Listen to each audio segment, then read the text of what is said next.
welcome back to Saturn Sirens. Today we're going to do something a little bit different. I honestly don't even think we know what we're going to do. We're just going to wing it. Hi guys, so we thought we'd approach it differently this time. So we're three astrologers on our own and we have some pretty interesting conversations. We were going to just do the stereotypical weekly forecast, but it looks like the main energy is really the full moon that's about to happen in Gemini. The energy of the full moon in Gemini is going to apply throughout the week. We were kind of talking a little bit about the different astrologers on TikTok, and we can't really talk about this on TikTok, so I feel like we could talk about it here in the podcast. And currently there's like this whole drama going on with the astrologers where they're calling each other out and they're really fighting over their different approaches and their different beliefs. So I don't know if you've heard of Mystic Rebels or the guy Logan. He's like attacking Amy Demure and she's attacking back, and it's like this whole drama that's actually pretty entertaining like to watch, as long as I'm not the one involved. I think it's kind of hilarious. The Amy Demure chick, she's really big on TikTok. She has like over 1 million followers. Her content, to be honest,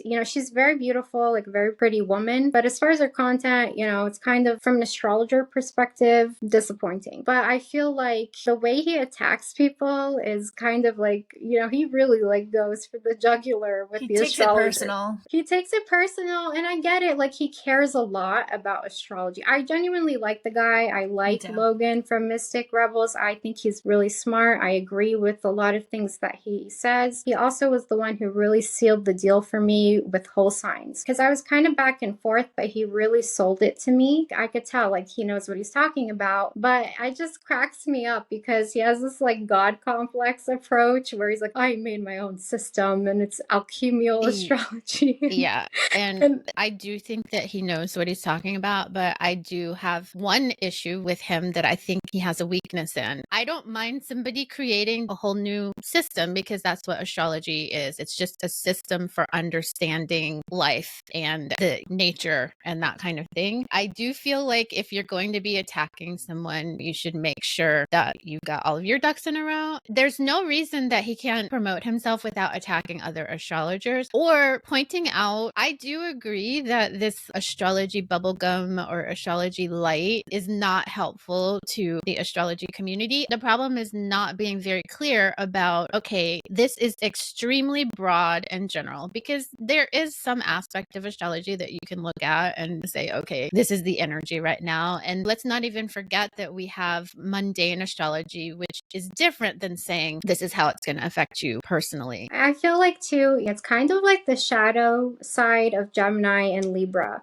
where they love the drama or they like to stir the pot, and then they just want to sit back and watch. And even though they're the ones who stirred the pot in the first place, And it's funny too, because his chart, he's a Gemini, he's got that Mars in Libra, which those two really come through a lot to me. Also Jupiter and Pluto together, because Jupiter, the ninth house, and that whole God complex energy, I feel like is very much the ninth house Sagittarius Jupiter energy, which you see a lot in religious leaders. You see it a lot now in astrology, and it's sad, but it really is where astrology is very similar to religion. Like the preachy, my belief system is correct, yours sucks, get your facts straight because my way is the correct way. Jupiter and Scorpio, conjunct Pluto and Scorpio. I have Jupiter, which I feel like, and not even that, or just having like, some issues with that energy in your chart, however it shows up, really comes forth a lot, especially with Jupiter, because it's so expansive. It's very overpowering and it's very my way or the highway, and they get so intense. And I know too, because I have Mars in the ninth house and Jupiter, I can kind of go that way as well. Yeah. I think what reels me back in is they're in Taurus, so it's like a little bit more conservative, but I can easily go. And I'm sure you can too, Chase, with your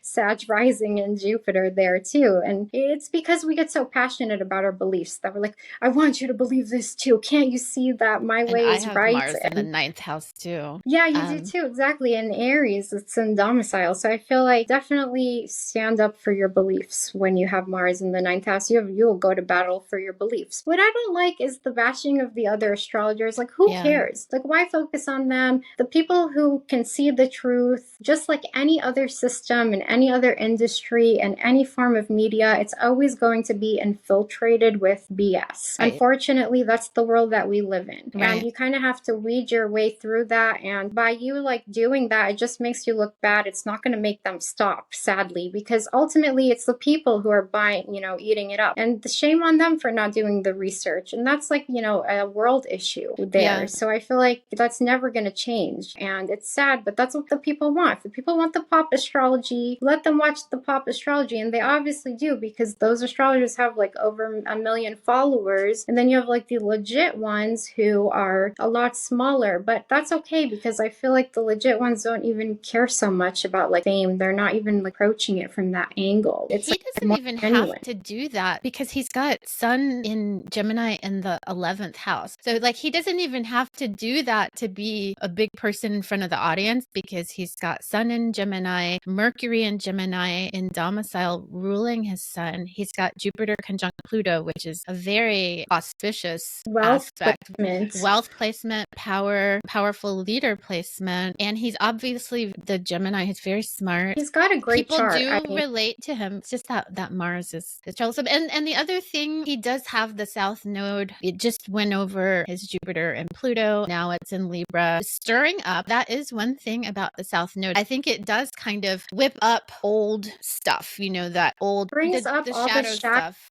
to the Yeah. surface, and it confronts you with them. So it's Mhm. like, in order to move forward, you got to acknowledge that you're toxic right here, let it go and transform. And that's the South Node. It's kind of like your nodal reversal. When the South Node passes over your North Node and vice versa, the North Node is going to magnify the South Node energy. So all of a sudden, you're confronted with all of those toxic behaviors, whatever it is for you, whether it's like self-sabotage, all of that, codependency. It gets like magnified because the universe is like showing you, this is what you're meant to let go of. This is what you could become if you let yourself go down the rabbit hole in this energy and you don't move towards the North Node, which is very confusing for people if you don't get what's going on. And this topic, Like it's you're interesting. drowning. It's interesting too that it's this topic. He and I have, like, I'm Leo rising too, so we've Yeah, got the same. Well, but he's 13 degrees Leo rising, and that's like a pretty tough degree, believe it or not, because it's an Aries degree, and they're very like assertive. Like they assert themselves a lot, and a lot of people think it's a karmic degree,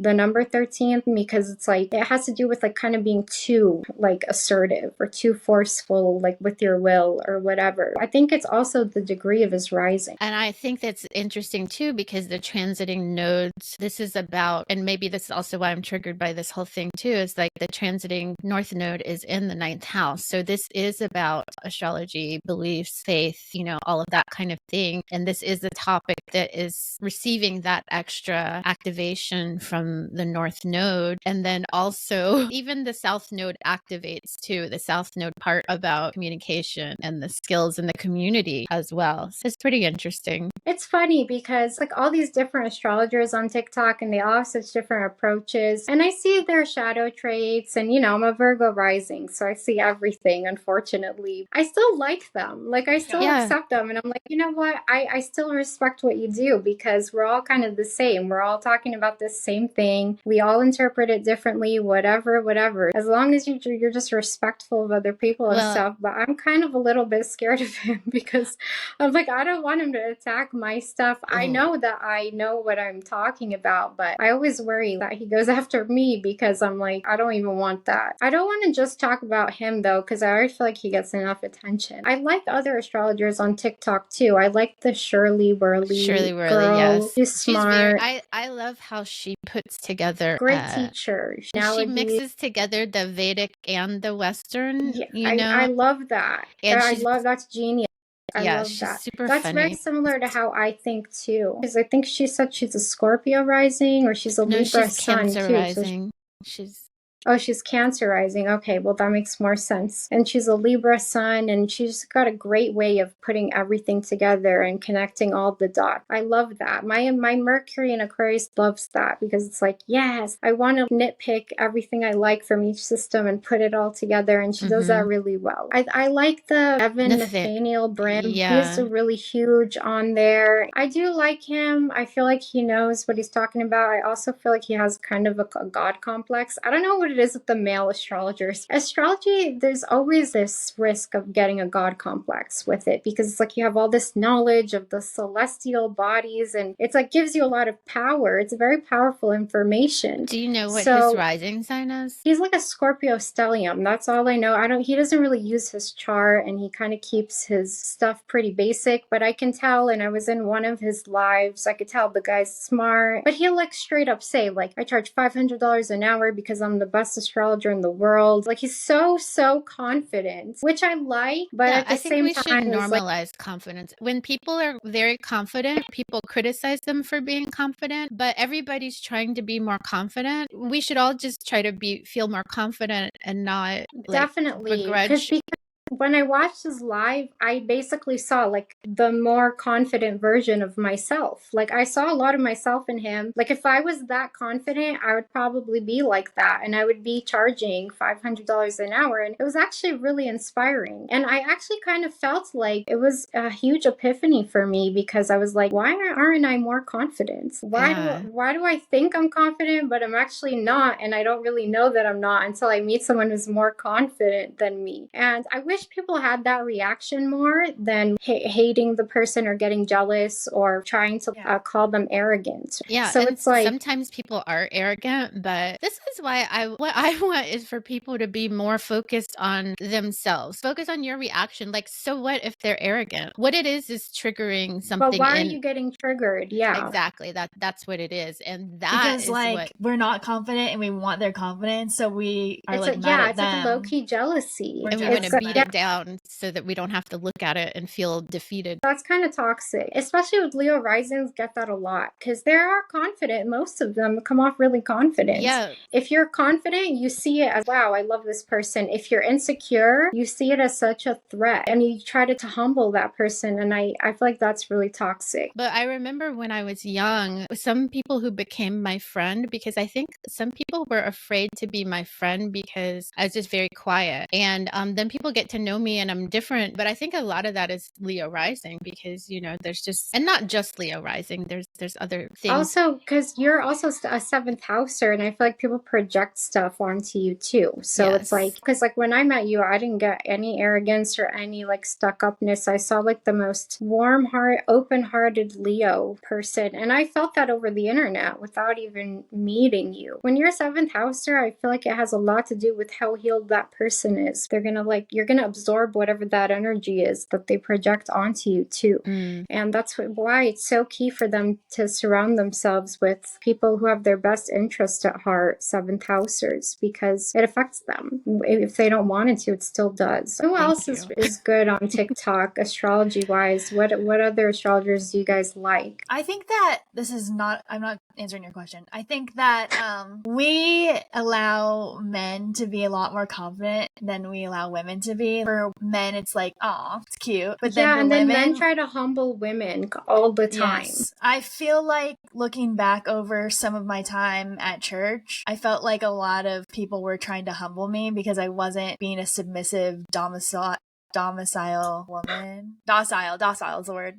Woman. like I have to write about this at school a lot. I was raised so my mom was very paternal, like the dad-ish vibe, and my dad was the more maternal parent. And so I watched this video about gender this week for school, and it was talking about how gender is a construct that we learn, like societal construct or whatever. I think that's true because I have grown up acting like how I learned to be a woman from my mom. I've gotten confused reactions. It just feels like people are looking at me like, and I don't know why, or I'll be like disciplined or like they're literally trying to humble me because I'm not being like a woman should be. Yeah. Oh, for sure. Especially like for if you come from a religious background. I do too. To this day, I feel like my dad thinks it's his job to humble like every woman in his life, all of his daughters. It's really problematic because when a guy is confident, it's seen as like great, but when a woman is confident, it's just seen as too much and it's automatically perceived as a threat. A lot of people get triggered. triggered. What is wrong with the woman being confident? I feel like, if anything, that's how we should all be. Not only do men get triggered, but other women get triggered too, and then they want to like humble her, take her down, and they try to look for the flaw or whatever. And I just feel like that's really a toxic part of our culture. But I do think astrologers can have a god complex. That's like a legit thing that happens constantly. I also think that whenever we're wanting to take people's freedom to be who they are away from them, it has more to do with us. Yes. Well, it has everything to do with us and not them. I mean, obviously, anybody who's hurting other people, that's one thing. But people who are just doing their thing and we have to criticize them, that's really about an internal thing. You know, too, it really makes me think of the generational planets and how each generation is kind of fighting against the one before them. And that on its own creates like so much animosity. With Pluto and Leo, the baby boomers, then Pluto and Virgo, which is like the complete opposite energy of Leo. That alone, I feel like we don't really realize how much the generational planets impact us. They do impact us as generations, but they still impact us really deeply, like individually. That creates so much animosity in the world. I feel like if people understood astrology and understood how the zodiac wheel works and how one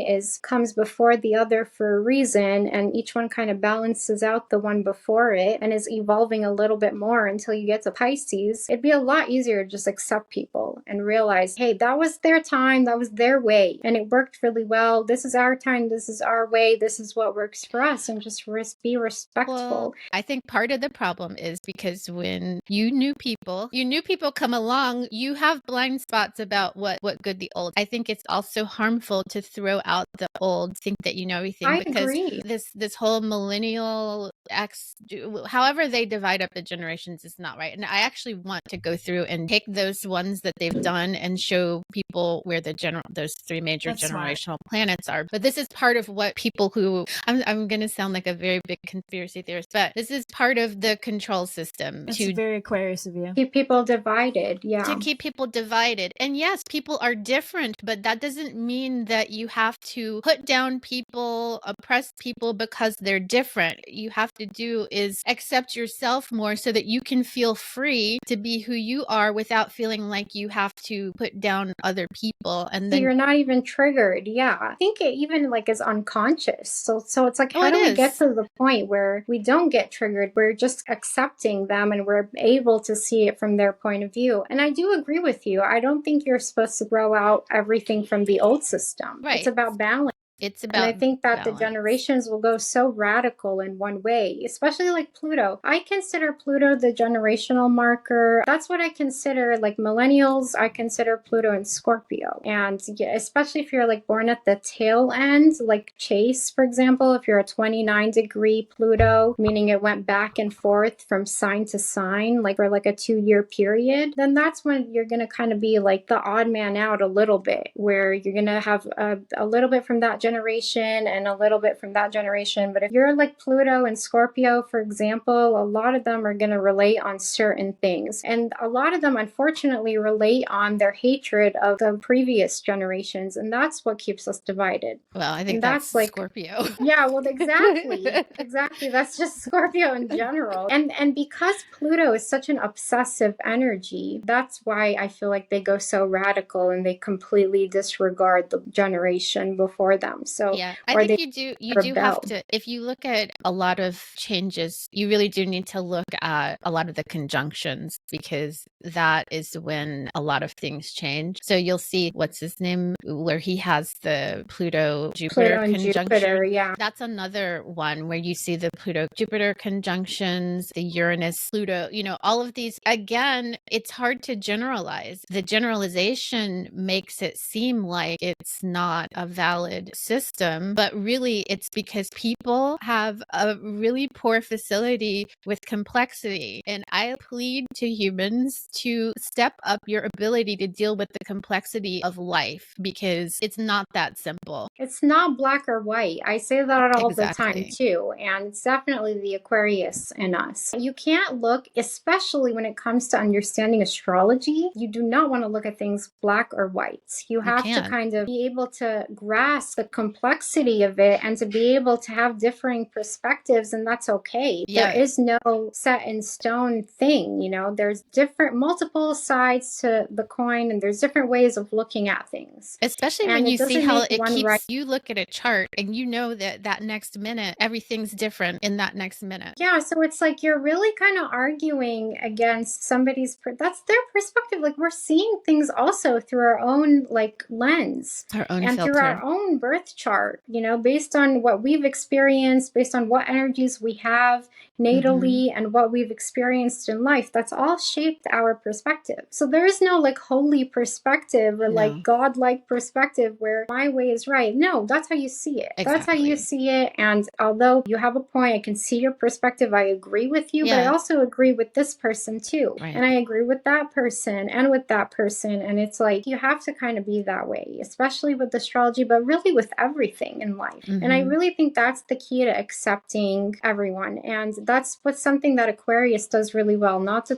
toot our own horn or anything, but there's a reason why Aquarius is very much about like society and like what unites us and humanitarianism. And that's going to be that because Pluto Aquarius in is about seeing the beauty in everyone and everything, you know. North Node in Aquarius, even their life purpose is a lot about seeing what makes people special on an individual level and how our differences meant to unite us more so than divide us. I have big hopes for Pluto in Aquarius. I'm really hoping people are craving there's that going to be too, I right? think when that comes, I'm concerned about the shadow aspects of Pluto in Aquarius. I'm concerned about the boomers too, because they're about Pluto to, we're opposite. having opposing Plutos now with their Pluto, and there's just such a controversial generation. And now Pluto's going to be in Aquarius opposing their Pluto. So like, what's going to happen? I feel like Pluto, Aquarius and Leo for sure is like, they can definitely get super radical, super God complexy, super very much like that inflated ego. I think they both can suffer with Leo and Aquarius. I think people are craving authenticity, less of the Kardashians, and which is like Saturn Pluto and Pisces too. Yeah, is Saturn clearing and Pisces too. the veil from people's eyes. Yeah, like they want authentic from people that who Neptune. actually care, who care about humanity, who are true authentic. Like, we're craving authentic people, and I think that fame is our concept of fame and celebrities is going to change over the 20 years. Based on what happened last time in history, I'm pretty sure something major is going to happen since all those revolutions happened back when Pluto was in Aquarius. So yeah, there were the revolutions with that, and I need to go back because I did a video a couple years ago when we had the Saturn Pluto conjunction in Aquarius, and that was also this is the air cycle of Saturn Pluto conjunctions that we're starting. I think when that started the last time, it was like at the beginning of the Crusades. That might also, that's why I'm a little bit looking at side eye with Pluto in Aquarius. I think rebellion and revolution are probably going to be the theme. That's like pretty much the only thing that's going to, but everything else, who knows? So much going on. I know, exactly. There's already so much going on, I feel like. And when Pluto gets back to, I think it was 0 degrees that the Pluto-Saturn conjunction was, every time Pluto goes on to that 0 degree every time Pluto comes back to that degree, it's going to gig that theme. We'll see in there's January. nothing we can do. We just got to ride with it. I'm already feeling like some of that energy again. There's just like terrible genocide happening. Like, I don't think so. Although we do have, but all of this has been going on for all the time. What's different is I'm looking at videos of little children with their brains hanging out. I know, but like, what I'm telling you, I need to look at those. But what I'm telling you is that I'm not saying it's okay, but what I'm telling you is that it's just coming to more people's awareness. This stuff has been going on. It's been going on for a long time. It's like 11,000 people have died in like the last month. I'm just telling you, though. I know that it's more. I know, but I know it's been going on for a long time. But it's just happening a lot more right now. Yeah, I don't know about that, but it's definitely more in people's awareness. And like no one's allowed to talk about it because I kind of started talking about it in one of my lives and TikTok banned me immediately. Right. So that's like also the issue here is we're being censored. Like people are being like the truth is being kind of concealed. So Absolutely. I don't know. It's interesting because we also now we can easily cause mass genocide with the bombs we have now, and we can easily just like end the world. Whereas back then it wasn't so easy. So that's terrifying. And I just remember being so terrified right before Pluto went into Aquarius. And I was like, what is going to happen? Like, why did we choose to be alive during this time? Did we even choose this? Like, why? And when it actually went into Aquarius, I felt really empowered. You know, I do have Mercury to Aquarius, so it kind of conjuncted it. But at the same time, there was like so much going on. For me, the theme in my life was about freedom of speech and everything mercurial. At a larger scale, like what's going on right now with Israel and Palestine, like we definitely are ready for some type of revolution at the very least, you know, which I think there's going to be many. We'll see. Hopefully, today's last day of Scorpio season. It's so funny. This was such an Aquarian conversation because we started with one topic and we ended in such a different topic. And I feel like that's the way Aquarius brains work. It's like all over the place and you're just connecting the dots with everything. And it really is so interesting, like that energy of like how everything's connected and we are all one, which is very much Saturn and Pisces, and what Saturn and Pisces kind of revealing to us now, or we're feeling it more is, you know, I am you and you are me. And the way I treat you is the way I treat me and vice versa. We're all one. So hopefully people just have more compassion in this world, especially the higher ups or the 1%. And I'm always going to be a conspiracy theorist. And I think the world is run by evils. I'm not looking forward to Pluto and Aquarius myself. You're not looking forward to it? No, Why? Because it opposes my ascendant and it squares my Saturn and everything. Well, it's not going to really oppose your ascendant for a while, though. It'll be squaring Saturn. Yeah, I could see that. So I kind of have a good feeling about it, but maybe I'm delusional. I have Saturn conjunct Neptune. I do not have a good feeling about the rest of my life. I've been telling you that. I think Pluto in Aquarius is going to kick that off. That's just me. I don't know. I almost feel like you're experiencing the dark before the dawn or whatever. Like, I think that it gets worse before it gets better. And right now you're where it's getting worse. And I think it's going to get better. I have hope for you, but that's easy for me to say. I know that it's not easy for you to like feel that way because it's so unknown, but it's also your North Node, because Pisces North Node in the 8th house puts you in those situations where you literally have to be delusional to have hope that you're going to have a brighter tomorrow. And it's like so hard for you to do that. It's so hard for anyone to do that. But I don't know. I have hope. I believe in karma, and I think you're just such a good person, and it's got to come back to you at some point. And what do we know? Maybe this Earth is actually the prison planet, and when you pass over, you pass on, you actually go to a much better world. Who knows? I think we're all here being punished for whatever we do. Same. And that's a great note to end on. All right, guys. I don't believe that, but I'm happy to be here. Okay, Jupiter. Okay. That's easy for you to say. I feel like that's why I love Sag rising, though. Right, we need you, Sagittarius. We need you more than ever now. All the Aquarians are about to blow their brains out right now. Like save us, please. That's right. All right. Have a great day, guys. We'll see you next week. All right. Bye, everyone. Bye. Bye.